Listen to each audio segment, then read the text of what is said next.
Early. Yeah, How live. early? We're live. Yeah, we're early. We're about 10 seconds early. I love being early, Rob. I do. I think it's fantastic. Hello, everybody. Back for our Monday lunchtime match fishing chat.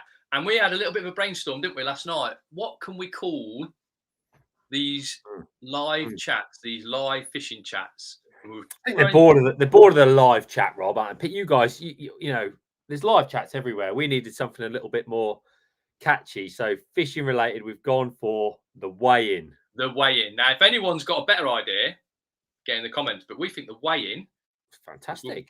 Obviously, we're weighing in everything. We're digesting everything that's happened over the week, haven't we? It's the summary of your day, which is what the weigh-in does in fishery, and it's the summary of our week. So what we want to try and do is, you know, not just Q&A, not just like a little bit of chat about, you know, our Rob hooked a million carp or whatever it might be in a silvers match. We need to look at the, you know, if there's any news, any topics that we've seen. Now, Rob and I live in the angling world, so obviously things come up all the time. So it's nice, isn't it, Rob, to maybe chat a little bit of fishing and break it down, and obviously offer a few tips in there as well for everybody. So we'll try and keep it as regular as we can, won't we? Yeah, I think Mondays are a great day to do it because it's straight after the weekend. Everyone's caught loads of fish, hopefully. Yep. Everyone's buoyant. They want to talk about fishing. They want to get a few, maybe iron a few things out. Maybe they've made a few mistakes and they've just been ticking it over in their brain. I think Monday's fresh in your mind. Mondays are the day for me, but like I say, we're going to keep it as regular as possible. Yeah, won't always be possible on a Monday because we've got big festivals, but yeah, I think breaks up a Monday. So let's before we obviously, you know, get to everyone's comments. Any questions that you've got, whack them in the comments section.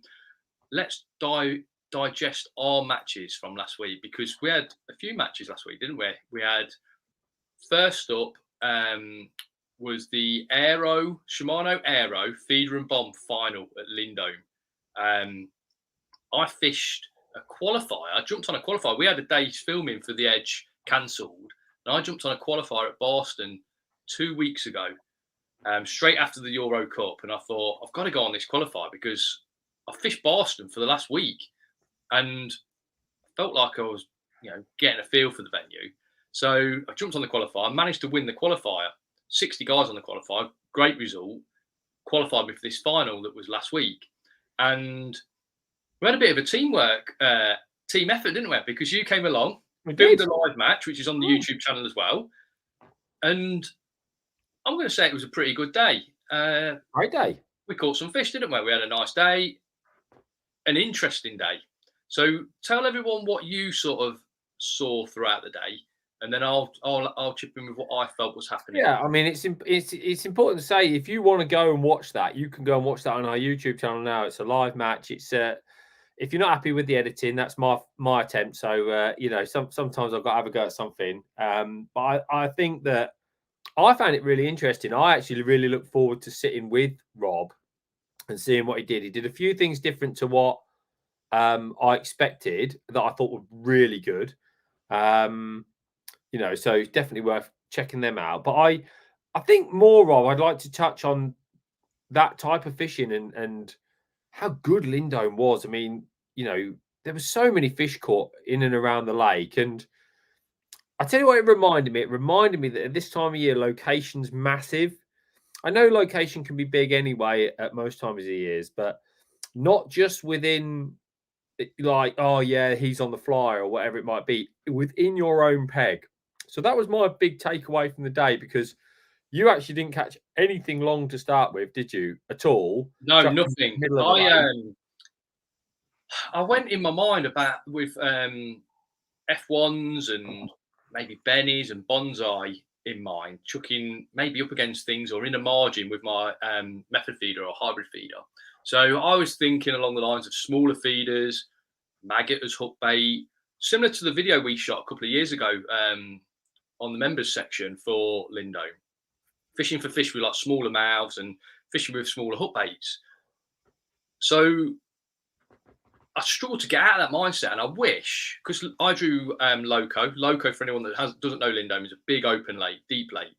And I wish at the start now I'd have chucked out a bigger feeder, almost like fishing Boddington or somewhere like that, or Boston. Bigger feeder, bigger hook bait, you know, a wowser, bigger hooks, and actually fished for proper fish out in the middle. A big parcel of bait to draw something down in that deep water. My early first 40 minutes, 45 minutes was sort of wasted, whereas a couple of people dotted around the lake, they had 2 or 3 fish. So I wasted that period of the match. But then we had an amazing run, didn't we? Loose feeding some pellets on a pond line. Yeah. And it was absolutely brilliant. So, like, second fish was a double figure carp, massive fish. We had a load of F1s there, a couple of other carp. But I think this is really important that the conditions, because the lake was pretty calm and I was set back in a little bit of a bay, I think conditions played a part and the fish just moved away. They moved further out into the middle of the lake, or they moved to where the space was. And there's no doubt about it that the Simon Fry was on the end peg. He had a bit of space because an angler didn't turn up, so we had a lot of space down one bank. He was second on the lake. The far bank opposite, there's a sunken bar in the middle of Loco. That angler was chucking to the sunken bar in the middle of the lake. He managed to come third on the lake. And then Stephen Curtis, who was four pegs to my left, but 2 anglers, he managed to win the match. He had £137 chucking to the same sunken bar, middle of the lake. And I always feel that when the lake is calm, when there's no wind on the water, space is like key. The fish just back off, don't they? They don't really want to come in, especially this time. Not just the back off, but obviously the ones that go in the middle congregate on the bar. They don't congregate in the deep until it goes really cold. So, like, in another 4 or 5 weeks' time, that bar will be rubbish. So for the next 3 or 4 weeks, it'll be the spot to draw. And then actually, Rob, where you drew is almost like one of the first bits where they come off the bar. And often those big carp ball up there. But at the start of the match, you were chucking for I'm saying there was nothing down on the bottom where you were chucking. Nothing. I wish now though, Lee, because I only chucked a small feed. I wish I took a big feeder and almost said, yeah, it makes sense. That's my big trap. Come and find it, because it might have just give a fish that was maybe sitting half depth a reason to dip down, but rather than, he's not going to go down there for a little tiny feeder. I just feel like Rob, that bomb and pellet or bomb and corn or that element of fishing, I do feel like you could really perfect that, because 70 odd pound, if you catch 3 more fish, it's 90 pound potentially. If you catch 3 less fish, it's 50 pound. And even those F1s, they can be like 3 for 10 pound. And I always go there and I think to myself, I'm sure maybe, let's say, starting at 13 meters and then leaving yourself some clear water, or feeding a load of pellets, or not feeding, like feeding 1s and 2 pellets. I don't know what the answer is. That's what I'm not saying I know what the answer is, but I love the idea that, if you could just sneak that extra 1 or 2. I mean, the indications tell you when the fish are there, don't they? We had it, when the fish were there, we had indications, didn't we? And like you say, we could just perfect that. I look back at that match, and I had, what did I weigh? 74 pounds? 72 pound you had. 72 pound. There was probably £100 on the cards if I'd have got everything right. And like you say, there's a way of perfecting that. There's a way of getting things right. Yeah, you'd have needed everything to go your way. But yeah, like, not being funny, an early 10 pounder. One carp, that's £82 straight away. One carp on the big feeder in the first 40 minutes. There's £8. Yeah, at least £8. Maybe catch 2 more fish when the fish are there. There's another maybe 10 £10. Yeah, an odd decision here or there, like we talked about on the video. Maybe even if you'd have fished slightly to your left, then you could have opened up another line slightly to your right later on, perhaps. I'm not saying it would have worked, but you might have had 5 fish on that late on. I just feel like there is little things while they're still feeding, while the fish are still feeding. When it becomes bomb and bready, I think you're just sitting it out and being patient. But as it is at the moment, I think it's very interesting. I really do. I think fantastic, Ben. So Stephen Curtis won it. Sci-Fi was third in the end because Jeff Valance finished second on Bonsai. Yeah. I managed, thank you very much, Stephen, to win my section by default, because Stephen was obviously in my section further down the lake. So thank you very much. We went in with a bit of money, which is always nice. How much did we win? £100, £100. Did we? We won £100, which went in my pocket. Right, okay, right. That's what I'd have done with my £100. So going on the themes of sections by default, let's go to Medlands the day after. So last Wednesday, there was an Angling Trust Silverfish final.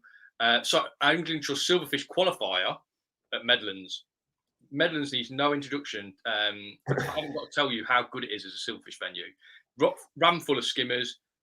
The trouble with Medlands is it is ram full of carp as well. And I actually feel that we drew okay, didn't we? We didn't draw too bad. Yeah. I mean, if it's the same as we drew okay. Yeah, you drew okay, and I was Hang on, slightly hang to one on. side. You drew okay. Maybe I drew brilliant, but Yeah, we drew okay. So I agree. I'll tell you what I noticed from Medlands just before we get into that, Rob. It was like a. Did you notice it was a slightly funny colour? It's like I looked at it and thought it was a beautiful colour, like a yeah, no, like green a brownie, yeah, like greeny blue. Yeah. yeah. Often I mean, they all said it before, but there is he's put a few little stockies in as well. I wonder if everything's just had a shot of adrenaline, because even the guys who fish the silverfish matches regularly reckon that it's not ever like it is at the moment for carp. They reckon that they're hooking so many more carp than they usually do. And obviously you can highlight that by talking a little bit about your day. But I mean, but obviously I'll just touch on my day before we get into it, because I was quite fortunate, really. I've drawn peg 23, and it's slightly shallower there than it's not shallower. It's just not one of the deep areas. And there could be some fish on a feeder, and I just caught nothing on a feeder. Nobody caught anything on a feeder where we were after about like an hour and a half. Came in on the pole, and it was brilliant. For the first 30 minutes, I caught an odd bream and some big roach and odd skimmers, and it was good. I thought, cool, I'd catch a big weight here today. And then literally the big fish just disappeared. And for the last 3 hours of the day, I never caught a fish over a pound. Brilliant fishing, skimmers, roach. I could get a fish every bung in, but try as I might, no matter what I did to try to get the big fish back, I couldn't do it. I can only think that was a depth thing. I fished in about 5.5 foot at 7 meters. Maybe if I'd have fished like a little bit further out, in deeper water, I'd have caught a few big ones. But when we were setting up, Rob, and this is a good reminder for everybody, it was blowing an absolute gale, wasn't it? I walked on the banks. I thought I didn't take my feeder rod down, and because I thought I'm going to fish long pole, short pole, that'll do me. And I'm setting up, and I put out sort of 6 meters of pole, and it was like blowing me like this. I thought, bloody hell, this is going to be a nightmare to fish pole today. So I plumbed up at 6 meters, and I thought, there's no way I'm fishing long. I've got to go and get my feeder rod. So I walked back up to the van, and I was looking at everyone's setup, and everybody had a short pole and a feeder rod. No one had even got any sections out of the bag to fish further than 6 meters because the wind was so strong. So everyone got caught out with it. Of course, obviously, 2 hours into the match, flat calm again. The venue was like gone totally flat calm. And I did look at the weather thing, and I knew the wind was going to drop, but not to that extent. It was like a mirror, like no wind at all. Yeah, unbelievable. Yeah. So it just shows you that obviously have your plan in your head, but you've still got to prepare for every eventuality, because, like you say, if you would have gone a bit longer, who knows, you could have caught some better fish. And for me, if I'd have maybe had a longer pole line, it would have given me a nice place to rest my shorter line, and maybe give me a chance of just nicking an odd better skimmer somehow. Yeah. Did you have many carp problems? I didn't. No, I reckon I've hooked 5 carp throughout the day, maybe 6. And only in the last 40 minutes. In the last 40 minutes, I really slowed down. The fishing was nowhere near as good. And I did hook probably like 4 carp in that time. But I still caught odd fish. I can't sit here and say that I had big carp problems, unlike yourself. I had a load of carp problems. I had almost from start to finish, couldn't. It was a case of when I did drop on the pole, it was a case of I'd either catch a perch, a roach, a very odd skimmer, or I'd strike and my float would just go and sit there 4 inches off the surface of the water as I struck, and then it go boom, boom, boom, and then just disappear out into the middle of the lake.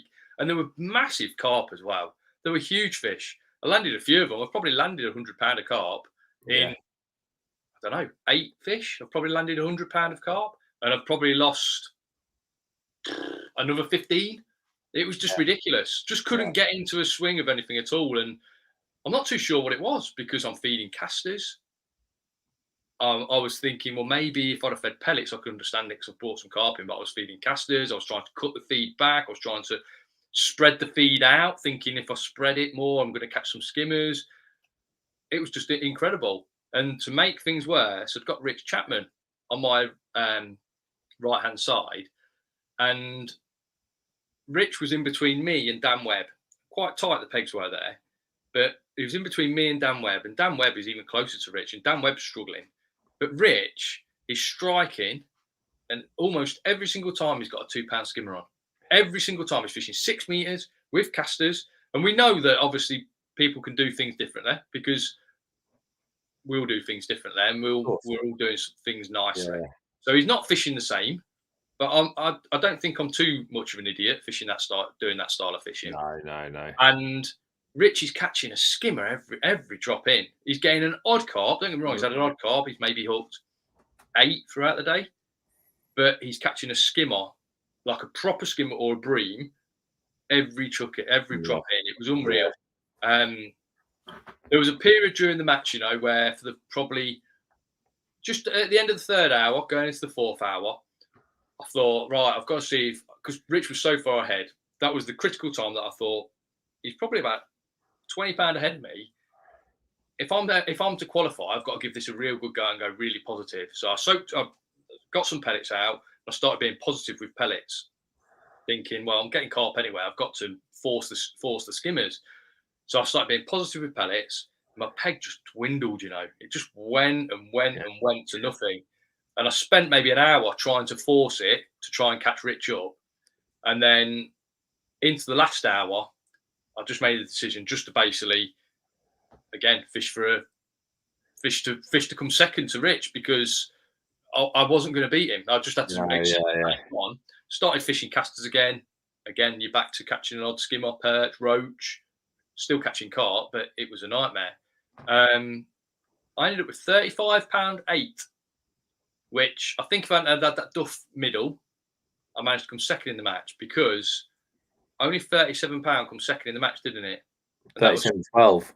37.12. That was some big-eared guy on the other end of this screen. Yeah, in one of them rubbish shallow pegs. Yeah, one of them rubbish shallow pegs.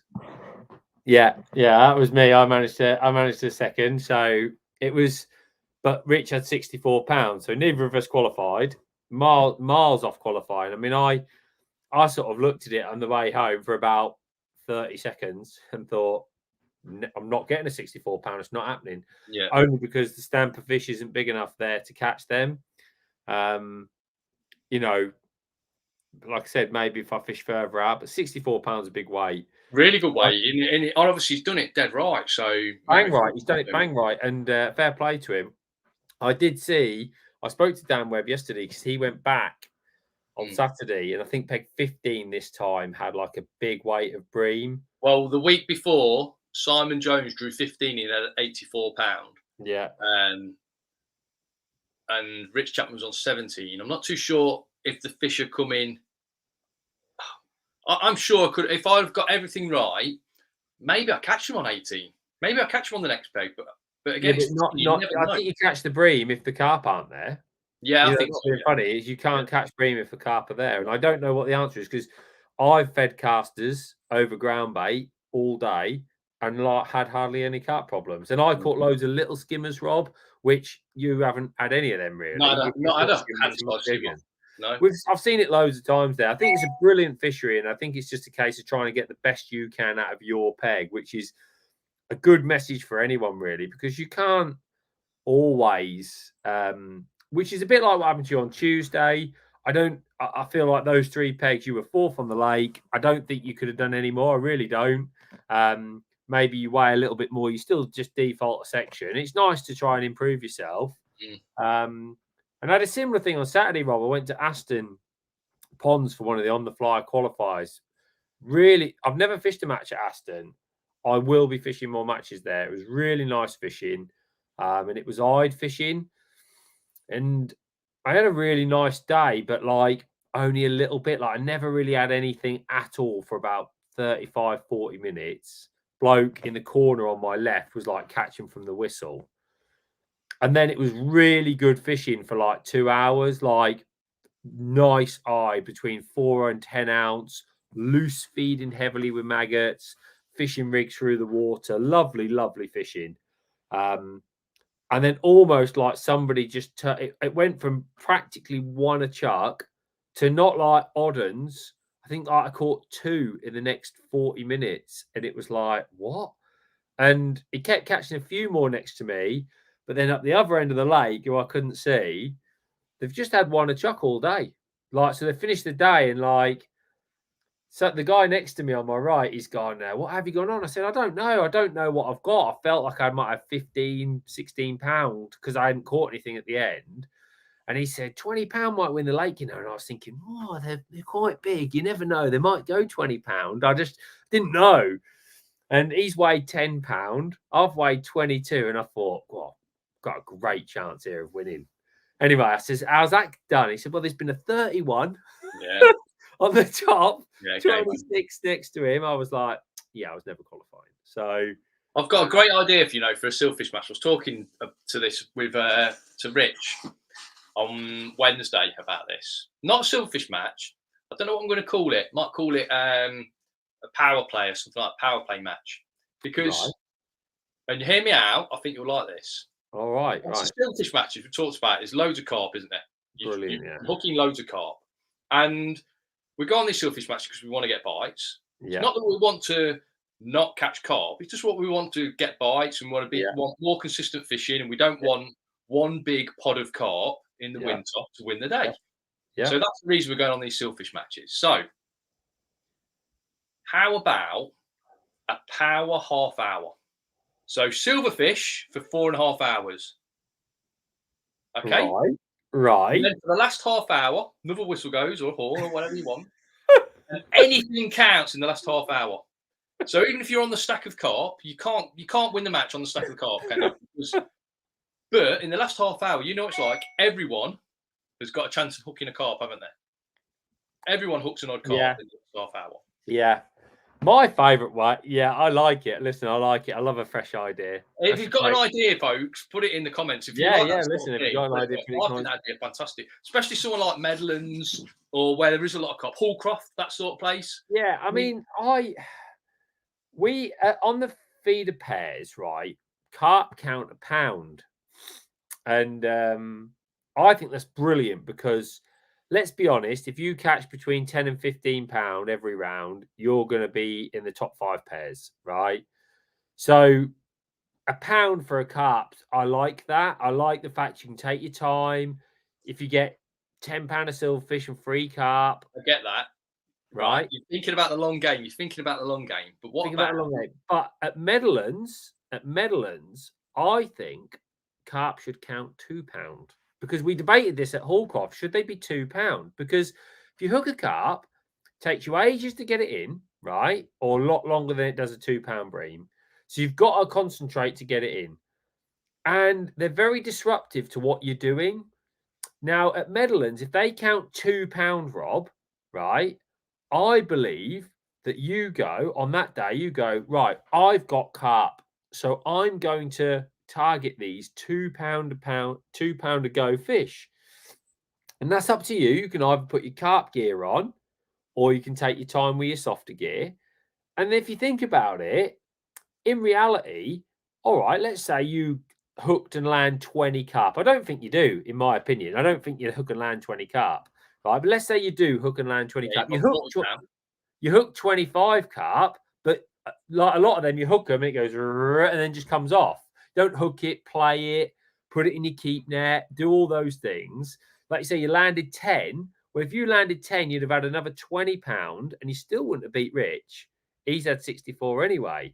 And if you look along that whole bank, if everybody's putting their 2 pounders in their net, it's a really nice way to, like, I like to target something. I think each fishery could do it. Like, you wouldn't want them £2 at Aston because the weights are lower. So you'd want them £1. Like, I caught some in the last hour. I caught some You're saying F1s. you putting them in your keep now, or just saying to the bloke next to you, I've had another You one. put them in your keep. You put them in your keep net like any other match, and then just count them. That's what we do at Hooklengths, isn't it? We put them in a keep net and we count them back. And what you find is, generally speaking, every venue could tailor that. Look, take Makins, where I went to Makins. You know, like £50 to qualify, or big 40 to qualify. I've had 19 and hooked 25 carp. Well, if they said carp count £1 at Makins, because but hang on, they'd have to say £2 because the guys qualified has had £50 of silvers. Yeah, and he's probably hooked 10 carp. he has, yeah. So he's had his carp weight as well. So this is what I'm saying. I think every fishery could manage that accordingly to help and I'd like to see it. I'm going to propose it to Angling Trust now that we've debated it, because I think it's a bit of spice. Like, F1s don't count, and there's loads of little F1s in Aston. And like, in the last hour of the match, most people were chucking back like 12-ounce F1s, and then you catch a 12-ounce hide and it goes in your net. And I was a bit like, again, if let's say they could have even said F1s count 8-ounce. You know, they're 2 for £1, just because I don't like the idea of putting fish back. I've been thinking about it non-stop because I'm. Tell me this then. I caught a carp at Medland's 12-ounce. Yeah, he counts 12-ounce. Right. It's 12-ounce. It's maximum £2, isn't it? Okay. Maximum £2. So effectively, you put him in your silvers net, don't you? Pop him in your silvers net, weigh him in with other fish, declare he's in there. Everybody looks at him. Everybody knows he's not £2. Anything that's borderline £2, just chuck it on scales, and it counts £2. I mean, the way Medlands is fishing, it would make an amazing match, and it would also, Rob, bring other methods into play with your silverfish fishing. So, for example, on the feeder, often you catch a few carp in with them, don't you? So you might think, obviously, I'm doing it because I'm doing my power play, because I love plotting my match. I like to think about where I'm going to be at each part of the day, and I thought that was a great way of doing it. But I do like if you do tailor it to each individual fishery. As you say, if you £2 at Medlands, it would have been carp at £2 at Medlands would have been an unbelievable match. Unbelievable. Because I think you get the best of both. Do you know what I mean? I think you get because there's loads of £2-pounders in Medlands anyway. So, like skimmers. But like I said, at Hallcroft, I wouldn't have them count £2 because the weights are lower. Maybe on the pole matches you would. But I personally, I would have them count £1. Well, that's what we do. We do it. They count £1, and it forms a really, really interesting part of that feeder league, doesn't it? Like, often, you think, I'm going to target a carp now last hour to try and get myself 3 carp for £3 more. So and almost like your first chuck might be for a carp, or because obviously it counts as something. You're not trying to shake it off, are you? You're actually playing it. Which is one of the other things I don't like. Hook a fish, right? Just pulling for a break. It would help fisheries because they've not got people pulling for a break on the fish, and it encourages fishing. Silverfish matches on commercial for me are all about great fishing. That's why I go on them. I want a great day's fishing, and I hate putting any fish back. So if you could go, right, boom, I've got that, because you're not carp, you don't change the way you're feeding much. But, maybe you'd have a corn line for the deaf or something like that. I don't know. Yeah, try and nick a carp for an extra £2. I think it'd be brilliant. Or you might even have your power 30 minutes, Rob, where you've got 15 olive on last hour, last 40 minutes, it's going to be carp soup. You catch 5. You fish for carp. Why not? Yeah, I like it. Right. While we're at it, guys, down here, there's a join button. If you want to find out how we fish, how other people fish, all the little details, and they are very, very detailed, the videos that we produce. They're not sort of mainstream videos like you normally watch on YouTube. They're tactical videos, specific to methods, specific to venues. There's a join button just down here. Click the join button, takes you through to our members section. There's loads of videos, loads of venues, loads of tactics. Wherever you're going fishing this weekend, there will be a video or a tactic for you. So have a look at it. How many videos we've got, Lee? Mountains? A lot, mate. Yeah, so there's 50 plus like detailed videos, which I think we totted up the other day. It's like nearly there's over 100 hours of like it's all broken down. It's very much if you've ever thought about having a coaching session with an angler, they're very much like that. They're broken down into like a coaching style video. So each particular method, why we use it, when to use it, hook point, all the way up to the butt of your rod is discussed, isn't it? And there's a why for each particular brilliant thing. Mate, it's brilliant. I find myself watching them just to top back up on info. Let's have a look at a few of these comments while we're right. What we got? Come on then. Right, so Dave Brown Jr. Afternoon, Lee and Rob. Cameron McKenzie, supporter of the Edge. Afternoon, Rob and Lee. Right, Chris Hodgson. Hi lads, what's your opinion on lengths of hook lengths for different depths of water on the pole rigs? I see people using 4, 5, 6, 7, 8, 9 inch, etc. This is good because of Medlands. Talk to me about your deep rig at Medlands. What hook lengths were you using? Just a standard 6 inch? I'm a big fan of a 6 inch hook length, and the reason is for that is that I do believe the fish are watching it down on the drop, and I do think that plays an important part. But I like having I feel like 6 inches is a really nice balance. Now I have played around with 8 inches, and I know a lot of great anglers use longer and use 8 inches for that longer drop. But I tell you how I'm fishing a lot of time, Rob, with like 3 inches of line on the deck. I don't faff when it comes to silvers. And I like the fact that my shot is almost like a couple of inches above the deck, if you like, which means I see the bite quickly, because I think a lot of the bites are like dinky little bites. And that's with like casters and maggots, for example. I do feel like with pellets, you can get away with an even shorter hook length. You can fish like 4 inches. Because you might have an inch of line on the deck and you're literally trying to see the pickup straight away. So I see the benefit in all different types, but for me, the safest all-round hook length, which is what I was tying up before we came, is my 6 inch hook length box. Literally all my hook lengths in there are 6 inches. So, you know, it just means that they're very versatile. The thing I will say on that question is, if you want to try an adjustment, often I will move that last shot up 2 inches to see if having a longer drop makes any difference, because ultimately it's not the length of the thin line, is it? It's the shot. Yeah, it's the shot. I love an 8 inch hook length, you know, when I'm silverfish fishing. When I've got a chance of the fish when they're actually grabbing onto a bait. So your maggots, casters, worms, baits like that. Pellets are a bit different, aren't they? That they suck them in, blow them out quite quick when they realise something's wrong. I think fish grab onto maggots, casters, worms a bit better. So I ended up fishing. I started on a 4 inch at Medlands because I wanted to see everything. I was fishing a very tight bulk rig. I wanted to bomb it down through them early roach. And then in the end, when there was no smaller fish there, I just fished an 8 inch, and I thought it was great. Double caster on an 8 inch hook length.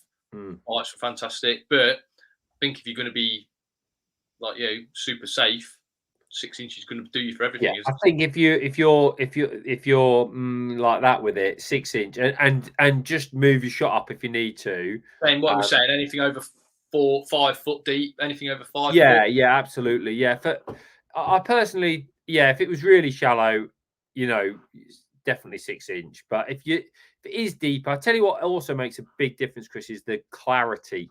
So if it's like chocolate, you're only doing it so they can see it slower on the fall. You're not doing it for bites. You're just making sure that you might get a bite on the drop. So I think if it was like really clear, like moving that last shot up and just having the weight of the bait falling at the end, or an 8 inch hook length, is better. But I mean, at the moment, it's so coloured that I'm just not feeling it for that. So, you know, have a look at the water clarity more than the depth would be my advice. I think it depends how you're feeding as well. You know, if you were just potting and trying to get everything down to the depth. Yeah, maybe. I still feel like the fish, you know, like when we used to fish on the Staney, we'd pot, but you still had to lower it in. I just think it's about the clarity. So, you know. Right, super. I'm going to answer Neil Swanik's question in a little bit, because we'll talk about what we're doing this weekend. Afternoon, chaps. What hook lengths are good for using for silver bream on a ground bait feeder? So like standard feeder fishing, what hook lengths are good for you for good using for silver bream on a ground bait feeder at this time of year, please? Well, I'm going to assume you're on a natural water. Mm. I'm not going to assume you're on a still water, a commercial. So I'm going to go with like a barb type thing. For me, I think you need to be thinking light 010. On a feeder? Yeah, I do. Yeah, I think like this time of year, like in the summer, by all means 014. And if you can get away with 012, great. But I think light, I really do. I think your silver bream feed on site a lot of the time. So you're not shortening it, Rob, are you? You're going to minimum 50, but maybe even try like a 70 or 80. What we're saying, double disco mat, double pink maggot. Double fluoro, yeah, be brilliant. I mean, you might be on a river, in which case I'd be fishing like a 3-foot tail, without a doubt. With 014 probably. Yeah, you can definitely go a gear up on a river without a doubt. So it just depends what venue you're on. But I think those fish are massive sight feeders. They on the feeder, they are fish that you catch within the first 60 seconds of casting in. Are you fishing a big hook, little hook? Big hook for me. I don't know about you. I'm fishing like a 14. Yeah, N20. N20, yeah. I was going to say Series 18, which is very similar shape hook, isn't it? Very similar, yeah. Yeah. Nice straight point hook. Can we see? Yeah, I see it. Great. Well done. Yeah.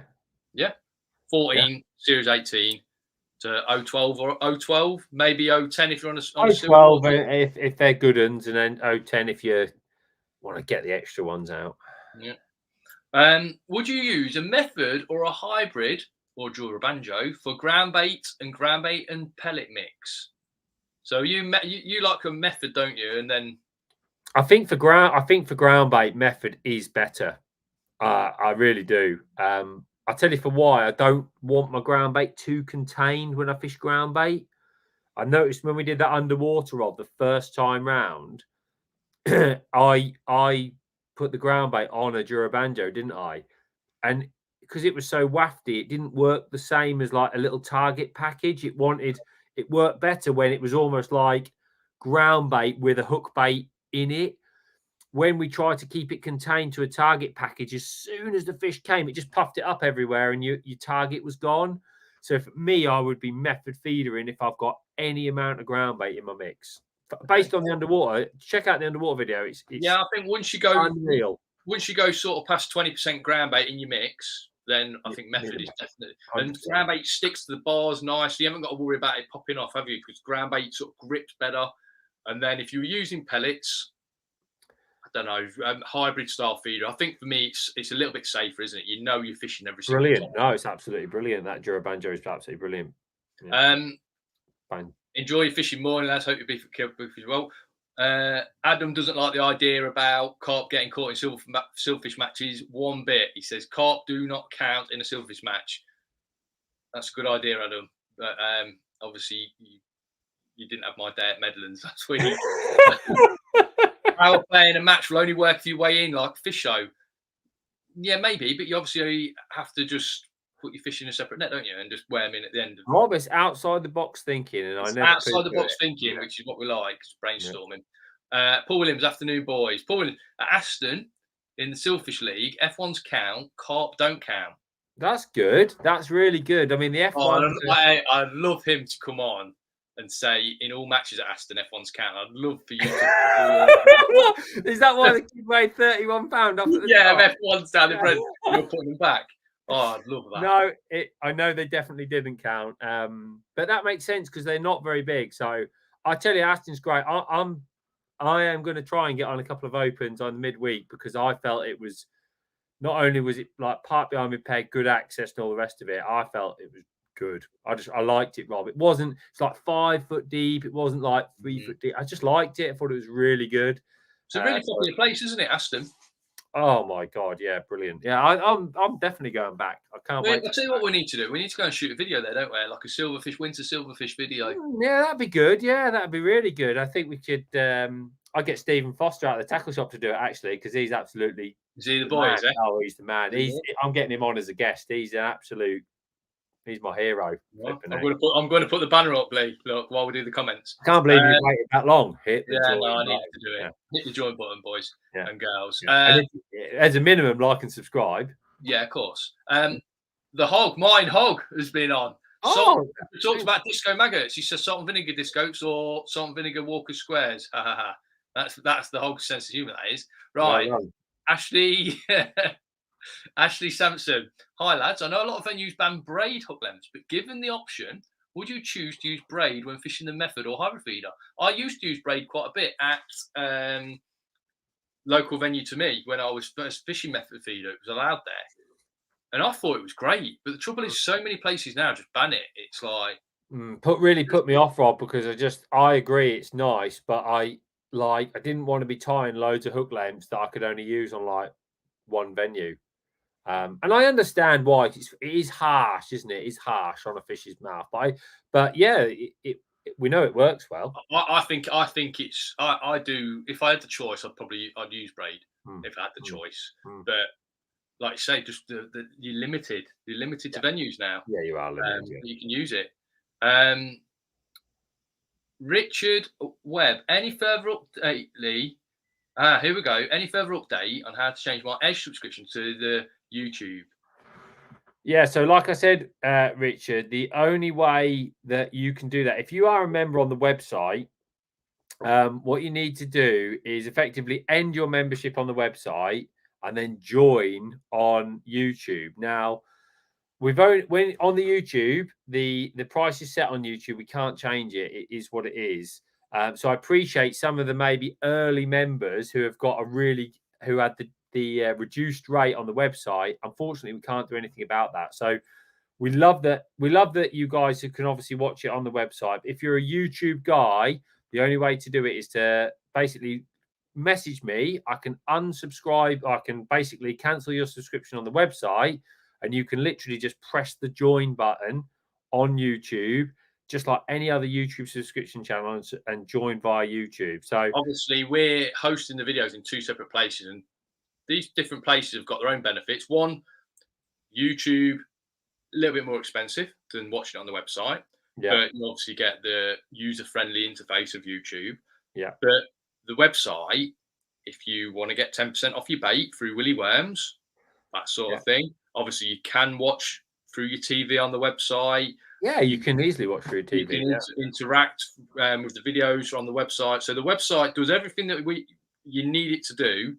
But I appreciate some people want it through YouTube. Unfortunately, it's just a little bit more expensive on the website. You don't get the benefit. It's 50p. It's 50p more expensive. But unfortunately for us, that's just how it had to be. So that's the best way to do it, Richard. Like I said, if you just message me and we can chat about it if that's what you want to do. Sorry if I've forgotten or whatever it was. So just message me and I'll try and sort it out for you. But like I said, it'd have to be cancellation of the website, and then you just literally join yourself on YouTube. Right, Script 360 Fishing.